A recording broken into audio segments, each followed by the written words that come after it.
હવામાન નિષ્ણાત અંબાલાલ પટેલનું અનુમાન નવરાત્રીમાં પણ રાજ્યમાં જામશે વરસાદી માહોલ। 11 થી 20 ઓક્ટોબર દરમિયાન વરસાદી ઝાપટા પડવાની શક્યતા છે। 17, 18 અને 19 ઓગસ્ટે વરસાદી ઝાપટાની આગાહી કરવામાં આવી છે। ત્યારે 20 થી 22 ઓગસ્ટે દક્ષિણ ગુજરાતમાં વરસાદની શક્યતા છે। 23 ઓગસ્ટથી વરસાદનું જોર વધવાની પણ શક્યતા છે।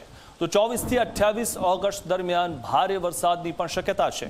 26 ઓગસ્ટ બાદ ભારેથી અતિ ભારે વરસાદની સંભાવના રહેલી છે। તો જન્માષ્ટમી દરમિયાન પણ વરસાદી માહોલ રહેશે। ગણેશ ચતુર્થીએ ભારે વરસાદી ઝાપટા પડશે તેવું પણ અનુમાન વ્યક્ત કરવામાં આવ્યું છે।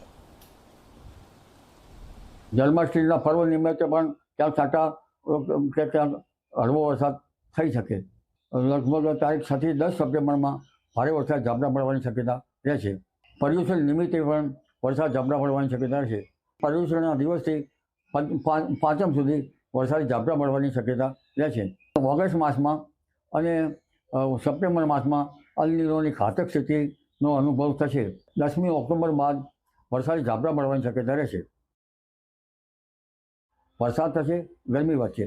13મી સપ્ટેમ્બરે ગરમી વધશે, 23મી સપ્ટેમ્બર પર ગરમી વધશે। એટલે ગરમીના કારણે ભાદરવા માસમાં કહેવાય છે કે ભાદરવો ભરપૂર, એટલે ભારે વરસાદ ઝાપટા પડવાની શક્યતા રહેશે। આઠમના આસપાસ પણ વરસાદ ઝાપટા પડવાની શક્યતા રહેશે। અંબાજીના ડુંગર વિસ્તારમાં પણ વરસાદ ઝાપટા પડવાની શક્યતા રહેશે। પૂનમની આસપાસ પણ વરસાદ ઝાપટા પડવાની શક્યતા રહેશે।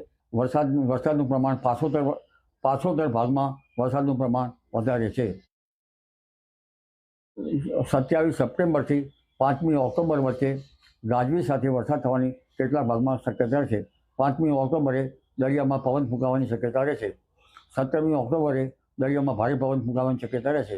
એટલે આ વખતે દરિયો સપ્ટેમ્બર અને ઓક્ટોબરમાં તોફાની રહેવાની શક્યતા રહેશે અને ગુજરાતના ભાગોમાં પણ વરસાદ થવાની શક્યતા રહેશે।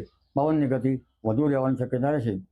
દરિયાનું તાપમાન વધે તો ઓક્ટોબર નવેમ્બરમાં અને સાનુકૂળ સ્થિતિ બને તો ઓક્ટોબર નવેમ્બરમાં પણ વાવાઝોડા બની શકે।